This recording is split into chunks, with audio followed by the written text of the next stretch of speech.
Masih kepada syarat dibolehkan meringkas sholat, masih di syarat dibolehkan mengqashar sholat, sebagaimana kita maklumi bahwasanya mengqashar sholat itu boleh kalau memenuhi syaratnya. Syarat yang pertama, sholat yang boleh diqashar hanya sholat rubaiyah, sholat wajib yang memiliki rakaat 4, zuhur, asar, isya. Yang kedua, orang boleh mengqashar kalau perjalanannya jelas mau kemana, maka tidak boleh mengqashar kalau orang jalan tanpa tujuan. Orang boleh mengqashar kalau perjalanan yang mubah, bukan perjalanan berbau maksiat. Yang keempat, tujuannya harus jelas, harus ada niat dalam perjalanan, harus ada niat disertai dengan niat baik. Tidak hanya sekedar senang-senang, tidak hanya sekedar jalan tanpa arti, harus ada arti dalam perjalanannya, disertai dengan niat yang baik ketika ingin berjalan. Kemudian yang kelima kemarin,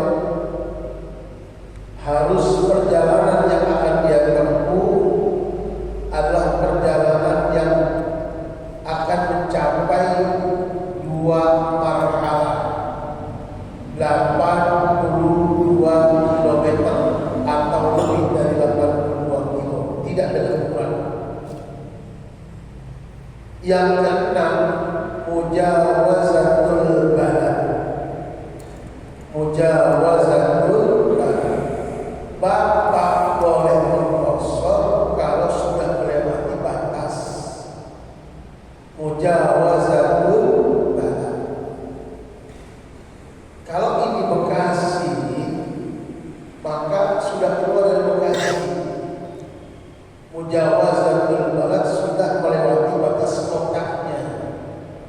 Itu syarat yang keenam.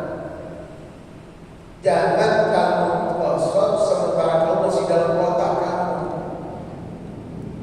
Lewati dulu kota kamu. Kalau kamu ingin mengqashar sholat, kalau sudah lewat batas kotamu, baru kamu diperkenankan untuk qashar.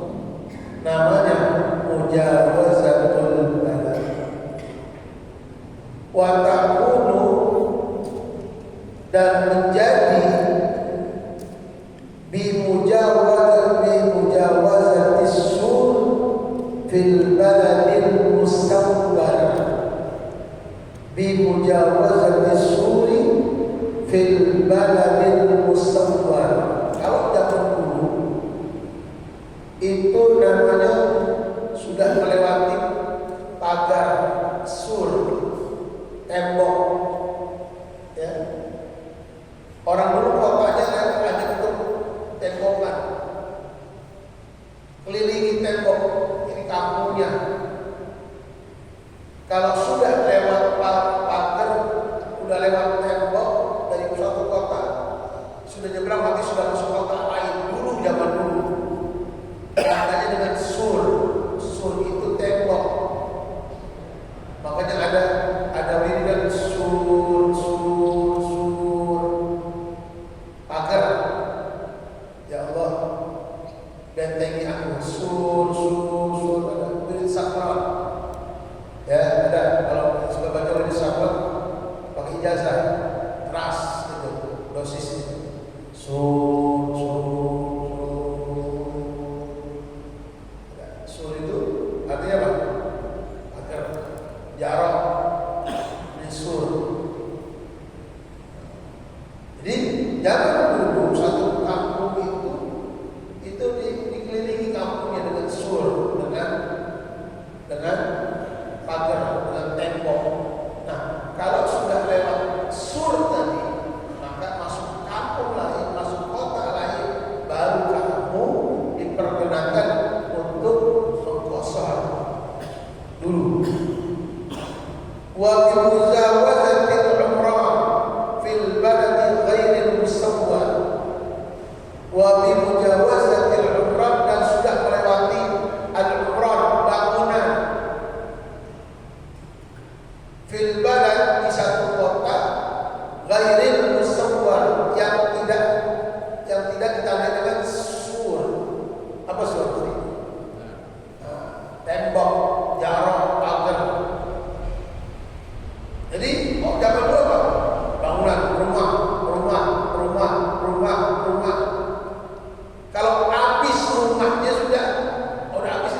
Jelas ya? Nomor 7, ini penting nomor 7 nih. Orang mengkosor al-ilmu, harus ada ilmu. Dari mana ilmu? Ngaji. Gak boleh sembarangan dan kosor-kosor aja kalau punya ilmunya. Makanya kita ngaji, setelah kita mengaji kita ada ilmu. Kalau sudah ada ilmu boleh mengkosor, udah tahu peraturannya. Gimana caranya, gimana, kapan boleh kosor, ngaji, dapat ilmu.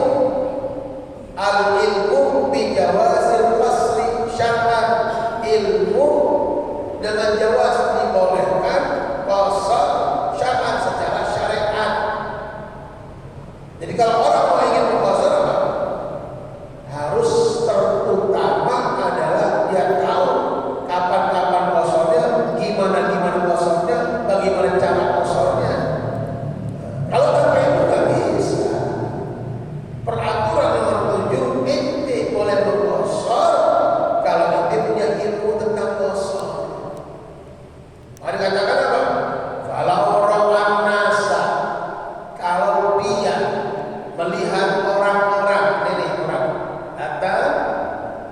datang ke masjid, dia musafir ini, dia musafir. Pas dia mau sholat, lihat orang-orang yang suruna, kata orang, kami ingin mengkosor.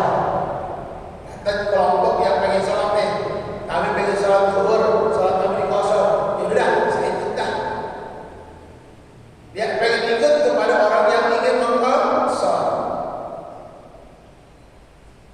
Faqasara ma'ahum, maka dia pun mengkosor bersama mereka. Jahilan, tetapi dia ini mengikuti orang-orang yang kosor jahilan, bodoh, nggak tahu. Gua ikut aja. Dua enak. Tapi jahil, nggak tahu aturan mainnya, nggak dijelasin dulu. Nah, beda kalau orang mau ziarah biasanya kan kasih tahu, Bu, Pak, nanti kita dikosor ya, begini caranya ya, begini. Nah itu ilmu namanya. Gak kosong, sudah dijelaskan dalam perjalanan sebelum sampai ke satu tujuan, sebelum mampir ke satu tempat untuk kosong. Maka tugas orang pembimbing itu menjelaskan ibadahnya, bukan hanya ziarahnya, termasuk bagaimana cara sholat yang benar kepada jamaah yang ikut. Mau kemanapun, tugas ente yang alim, yang mengerti, yang tahu, sebelum nanti mampir ke waktu zuhur, terlebih dahulu orang-orang itu dibekali ilmu tentang jamak kosor, agar mereka nanti pada waktu sholat tidak dalam keadaan jahil, tidak dalam keadaan bodoh, tidak dalam keadaan tidak mengerti apa-apa, karena tidak boleh ikut-ikutan orang yang mengkosor kalau dalam keadaan jahil. Karena syarat orang boleh mengkosor kalau orang yang sholat al-ilmu, sudah ada ilmunya tentang kosor. Ya, kalau jahil bijawazil qasri, kalau dia tidak tahu dengan dibolehkan kosor, hanya ikut-ikutan, fala tasihhu sholatuhu, maka sholat dia tidak sah. Maka sholat dia tidak sah kalau kosornya hanya cuma ikut-ikutan dalam kondisi jahil, dalam kondisi bodoh, tidak punya pengetahuan tentang kosor, maka sholatnya fala tasihhu sholatu, tidak sah sholatnya. Sampai sini jelas? Ada yang tanya?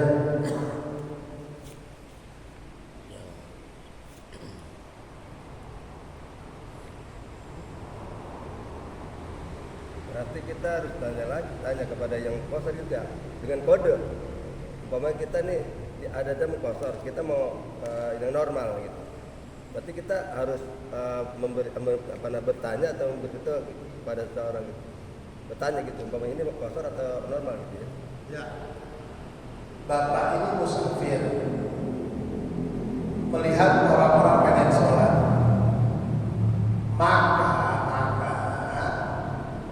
orang yang pimpin sholat sebaiknya seyogianya bicara sama orang-orang yang bakal ingin sholat bersama mereka.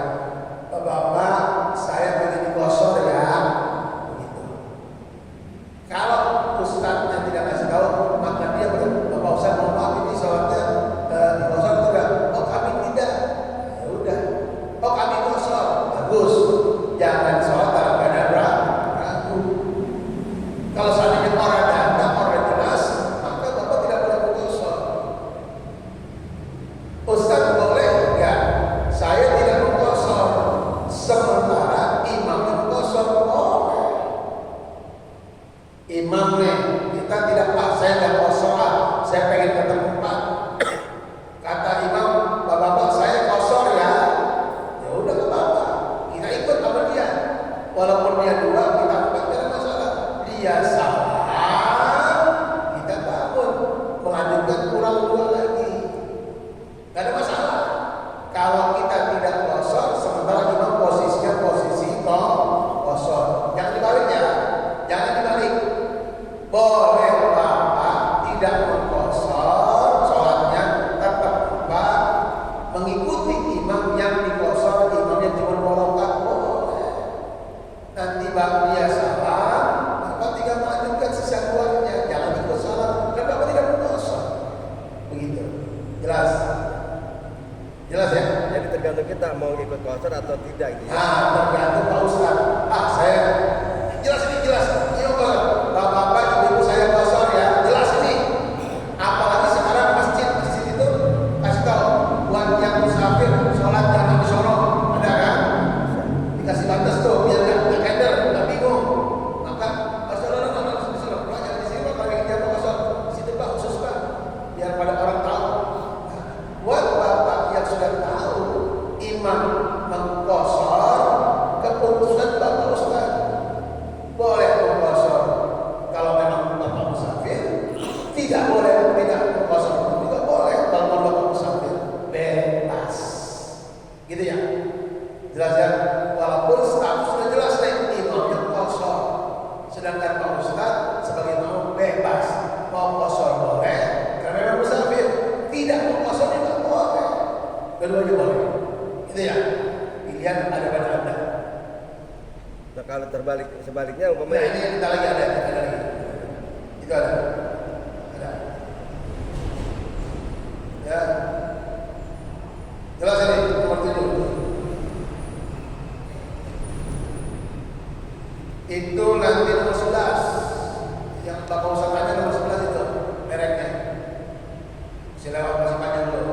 Bagaimana kalau sebaliknya nomor 11 itu? Nomor 11. Nggak mungkin langsung 11. Kita nomor 8 dulu aja ya. 8 dulu ya. Iya. Jangan langsung 11. Ya. Ngacak ini. Itu rest area Nomor 8. dibagi yang Dawamus safar. Dawamus safar. Dalam kondisi safar. Emang Bapak puasa masih dalam kondisi safar? Bapak masih dalam musafir. Kalau sudah tidak musafir nggak boleh puasa. Ya, selama Bapak musafir, Bapak boleh puasa. Contoh nih, andai dicoba haji umroh pakai kapal laut, kalau orang pakai kapal laut untuk hal ini dari Indonesia, dari Jakarta ke Mekah, kira-kira butuh berapa hari untuk kapal laut?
Jelas ini.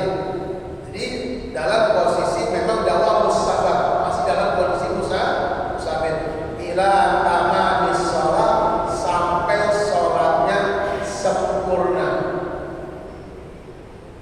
Ay ila nihayatiha, sampai akhir sholatnya.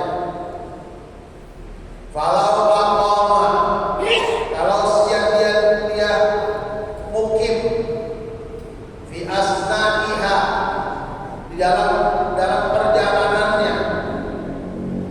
Kalau aqama fi asna'iha, kalau dia apa? Dia mukim di tengah-tengah sholat. Dia musafir deh. Dia musafir. Tiba-tiba kita tengah sholat, dia bilang, saya pengen lama di sini ah. Di tengah sholat nih, maka saat itu dia nggak boleh, tidak boleh kosor. Oke tadi kan, dari awal sholat sampai berakhir sholat pastikan dia dalam kondisi musafir. Hilang status musafirnya apabila kita tengah sholat dia mukim. Contoh, Bapak main ke rumah teman ke Madura. Berapa hari Pak? Bentar, 2-3 hari lah. Nanti kan Bapak musafir, Bapak sholat lagi di Madura, sholat zuhur. Di tengah-tengah kalau sholat, kayak saya pengen seminggu di sini. Itu namanya niat mukim tuh. Niat lebih dari 4 hari. Niat lebih dari 4 hari disebut dengan mukim.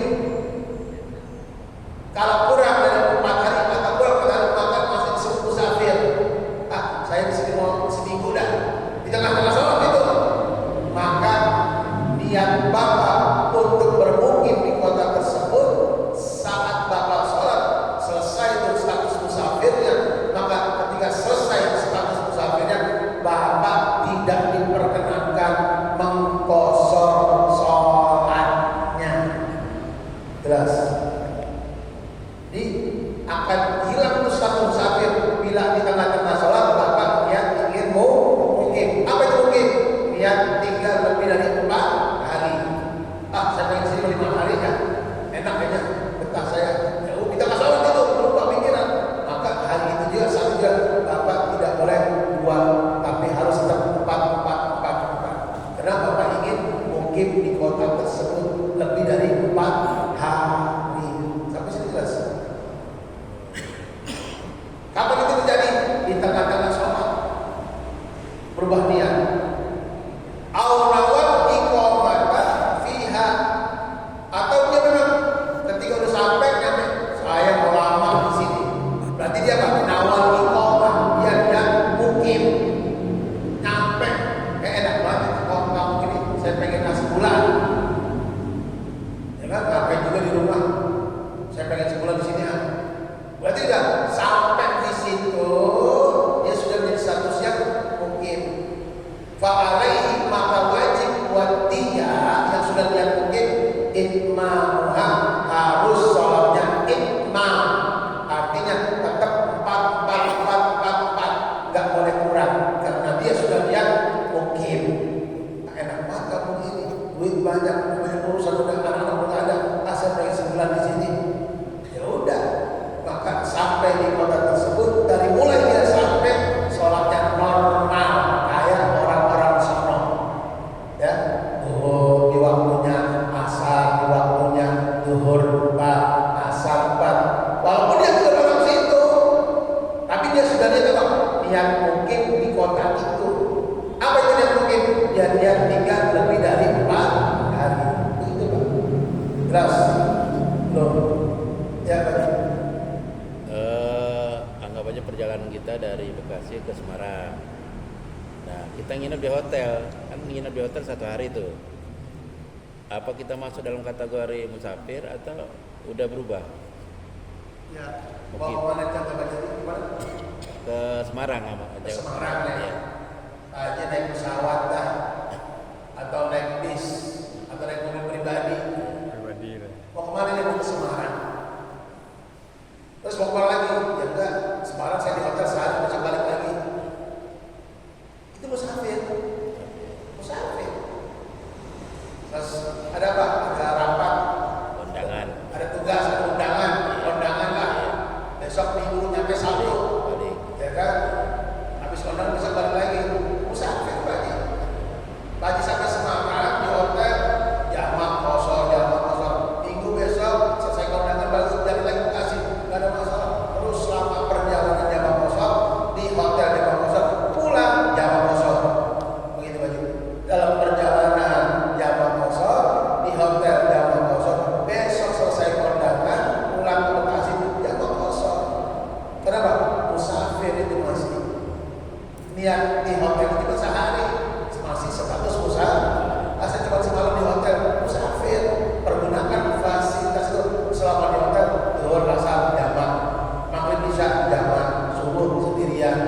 ya. Jelas ini. Lagi. Nomor 9. Ini penting, nomor 9 nih. Disimak. Niyatul qasri indal ihram. Ini ilmunya. Harus waktu takbiratul ihram di situ niat kosornya. Contoh, saya nggak jamak nih, saya ingin kosor aja. Waktu Allah takbir ihram di sini ya. Saya niat sholat fardu zuhur kosor. Udah, kata-kata kosor otomatis dua tuh. Wajib menghadirkan niat kosor saat takbiratul ihram. Harus, kudu, wajib, lazim niat kosormu saat kamu Takbiratul ihram. takbiratul ihram. Di situ tempatnya niat kosor. Bukan sebelum, bukan setelah takbiratul ihram. Bersamaan, berbarengan antara takbiratul ihram dengan niat kosor. Allahu sholli fardhu dhuhri qasran, usolli fardhu asri qasran. Udah itu. Kalau berjamaah makmuman. Usolli fardhu asri qasran makmuman. Begitu. Kalau memang tidak dijamak kosor doang. Ini kan kita lagi konteksnya kosor, tidak bicara jamak nanti setelah ini. Jelas ini. Usolli fardhu dhuhri qasran, usolli fardhu isya'i qasran. Nanti otomatis kata-kata kosor tanpa disebutkan rakaatnya itu sudah kosor dua. Tidak wajib menyebutkan bilangan duanya, tapi wajiblah kosornya. Saya niat salat fardu isya diringkas. Oh, diringkas. Berarti otomatis dan itu wajib saat takbiratul ihram. Jelas? Coba lihat tuh. Kalau nasiyaha, kalau dia lupa. Allahu Akbar. Lah, saya belum lihat kosor itu. Udah takbir ini. Gimana ini? Gak boleh dibatalin. Orang kalau udah sholat gak boleh dibatalin. Dosa batalin sholat udah sholat udah masuk. Karena sholat itu sudah dikatakan sholat ketika orang sudah takbir. Apa yang batalin? Oh, gak bohong, itu dosa. Gimana? Kalau nasiyaha, kalau dia lupa, ini lupa apa nih? Niat kosor. Lazimahu, maka harus wajib buat dia yang lupa niat kosor, al-itmam, sempurnakan rakaat salatmu 4. Orang-orang sahabat, bapak nggak boleh sahabat, walaupun sama-sama musafir, walaupun sama-sama orang bangun dari Bekasi, yang lain udah lihat, bapak lupa, maka lazim, wajib buat bapak yang tidak niat kosor, itmam, sempurnakan rakaat salatmu tetap 4, tidak boleh 2. Wajib niat kosor. Kapan niatnya? Saat takbiratul ihram. Jelas? Halo, jelas nggak? Betul Ustaz. Ya. Tadi kan nggak boleh takbiratul ihram kita batalkan ya. Itu niat tadi. Anggap aja kita digoda. Biasa kan kalau sholat itu suka ada yang goda kan. Kita mau niat sholat zuhur tersebut asar kan mau tidak mau ngulang kita kan. Nah ngulangnya kita ini berdosa tidak kan? Karena kita mau memperbaiki niat. Kalau itu memang harus diperbaiki. Iya. Itu harus diperbaiki. Pak, yang berlaku itu bukan yang diucap. Iya, niat. Yang berlaku itu bukan yang diucap. Contoh, apa niat salat zuhur? Usolli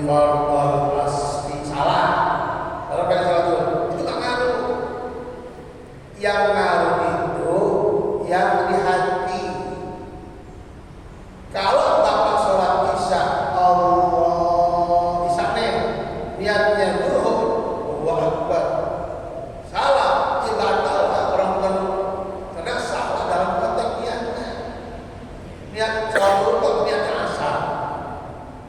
Jangan sah. Berarti apa? Batal, balikin lagi, salah. Nah, benerin lagi. Karena itu memang harus dibenerin. Kenapa? Niat sholat dulu